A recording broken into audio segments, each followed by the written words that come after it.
Here's 3 pieces of Boulder Opal from central Queensland. Not sure what field, rules in millimetres, material's been wetted, and the white that you can see is the reflection of the lights. First piece is this green piece, basically potch on the end there. Just needs to be sliced out a bit more. This piece is ready to sort of shape up.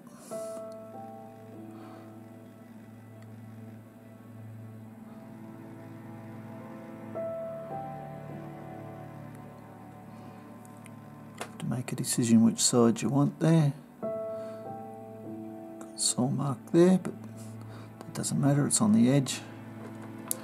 Lucky last, this piece has been carved a little bit with a Dremel to see if there's more opal, but there hasn't been. So basically you're looking at the stone in the middle there. There's nothing more in it. That'd make a nice little pendant though.